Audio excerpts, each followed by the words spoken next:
Welcome back to the Wolf of Property and Casualty. I'm your host, Derek Lasniak, with over 15 years of commercial broking experience, focused on the middle market, upper middle market, national account space. This podcast is made for brokers. Podcast is made for buyers.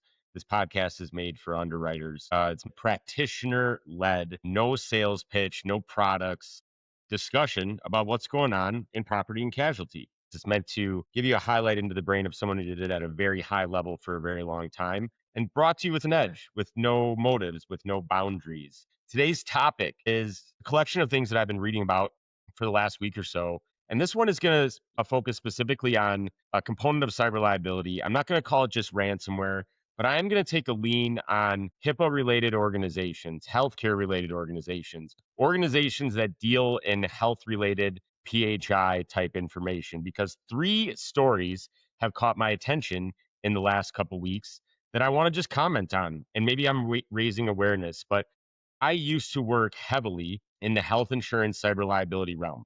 I put together a program. I started it. It was proprietary for about 26 health insurance related entities. So I spent a lot of time in this space. And even while ransomware was rising and on everybody's radar, health organizations, because they are one of the few industries that are federally overseen by OCR under HIPAA, there is an extra scrutiny that comes with the types of information. Not only that, health insurance related entities and entities with PHI typically are in the data aggregation business because they use that data for processes, whether you're a health insurance company, whether you're a medical provider. You hold on to your data because it helps you get you smarter, wiser, faster, etc. So there's three stories that caught my eye, and I'm gonna tick through these really briefly. The first one is 23andMe. Those of you who won't remember, you do a little swab and you send it into 23andMe, and they give you your whole lineage. Do you trace back to Christopher Columbus on the Mayflower? And I was always intrigued by this, but I was always scared that 23andMe was gonna end up having my data, having my DNA, and that's not something I'd given up. Now, fast forward to today, if those you listen to my personal story, my fingerprints are certainly well within the system, but I think DNA is a little bit, different. Well, 23andMe didn't make it. They entered into bankruptcy, but they did have a data breach along the way.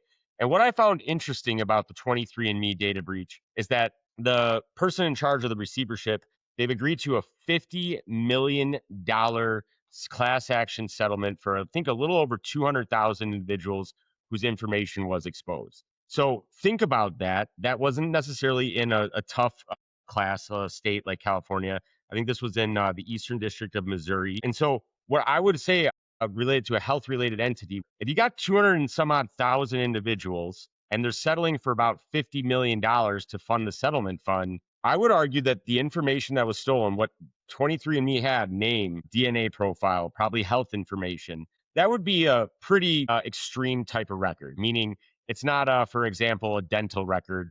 It has got a lot of the information. It's like a medical record. And so the severity and delicateness of the information definitely plays into the settlement.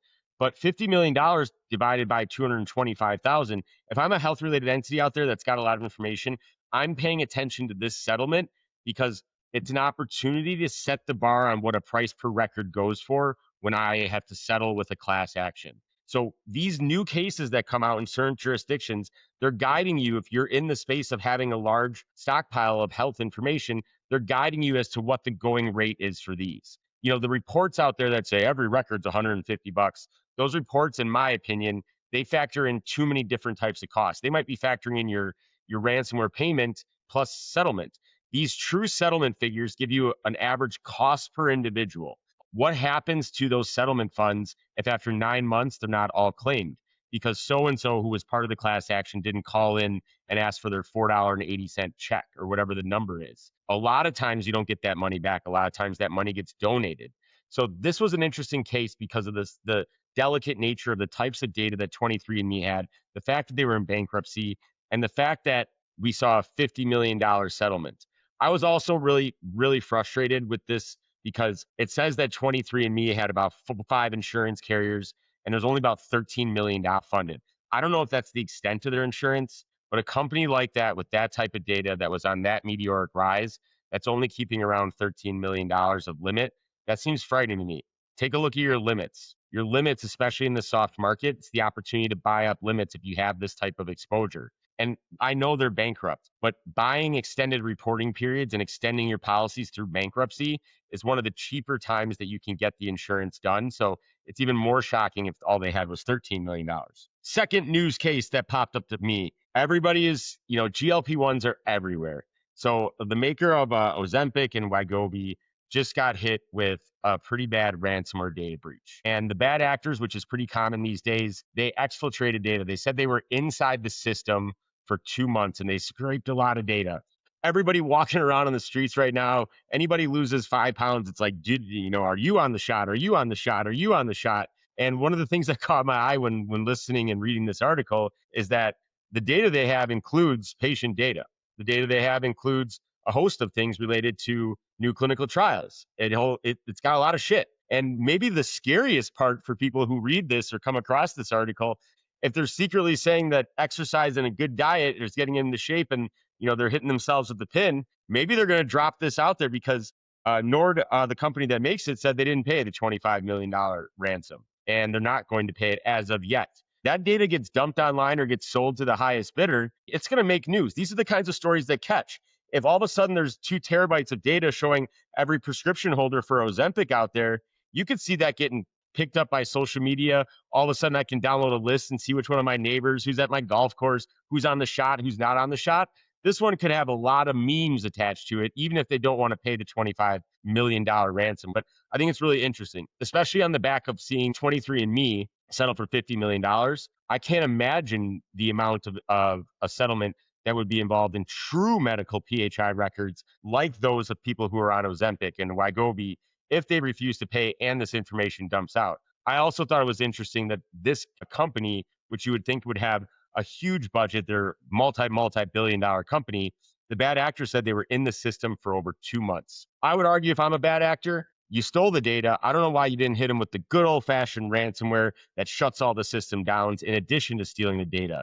Because what I'm reading about this attack, they don't have a payment to get their systems back online. They're just responding to the threat of information being dumped. So I don't know if their infiltration didn't leave them in a position to encrypt critical systems, but I think it's really interesting that they're not paying. And the third thing that really caught my eye that I wanted to talk about related to PHI and health-related entities is the OCR enforcement. They're calling it the Risk Analysis Initiative that they kicked off in 2026. And while we talk about settlements and class actions and things like that, one of the things I mentioned at the top of the podcast is one of the things you have to be aware of is that it's one of the few industries that is overseen by a federal organization, the OCR, that does have the ability to investigate, fine, and penalize associated with data breaches. And if you are not paying attention, they've got a little initiative, a little task force going on that's going after these. Not only do they have a task force, but for those of you in the space, you know that you have to pretty much self-report data breaches to them. So they don't have to go looking that far to launch the investigations. They were listing on the website that I was looking at,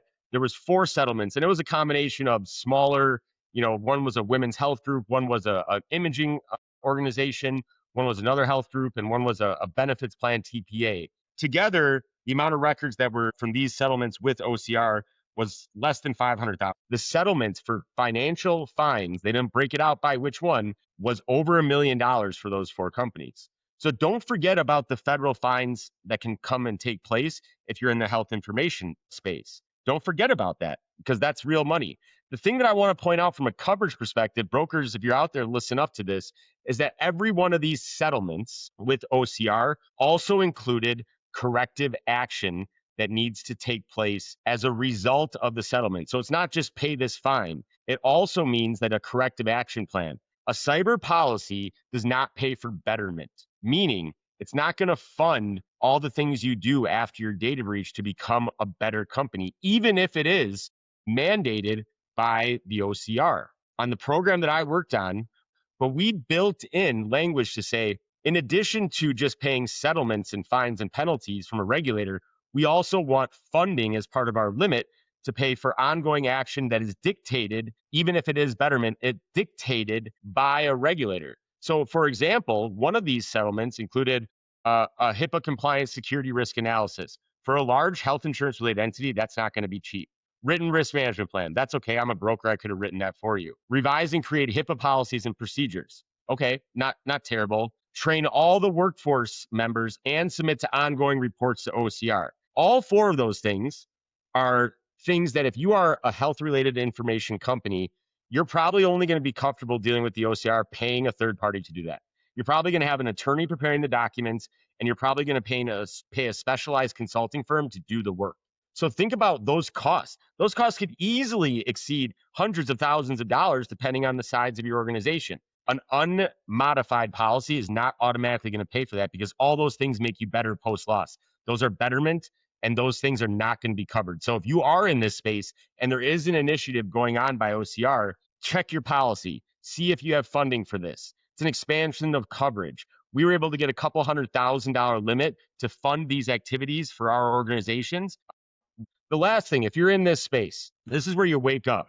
Nicholas Heasters, and I just spent 30 minutes of my life that I'll never get back. I wouldn't say he's the most dynamic person, released a video. He is the senior advisor for cybersecurity for the Office of Civil Rights, OCR, HHS. So he released a 43-minute video. I clunked out towards the end, I'm not going to lie, saying, here is what I expect out of you in terms of risk management under the HIPAA rule. So we have a task force. We are coming after people more than we used to.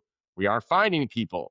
We are making corrective action. Here is the playbook of what we expect from you. So if you haven't watched this video, or if you don't have an attorney charging you $600 to give you a synopsis of the video and you're in the health information space, this would be a good time to watch this video. I watched it. It gives you exactly what's expected of you if you have an incident. So I would invest in this. Know that these people are out there. Know that this is an initiative going on, and keep your head up. It's a tough ransomware scene, and it's a tough litigation scene for everybody in the cybersecurity space. But there's always going to be an added emphasis for those who are dealing with health information.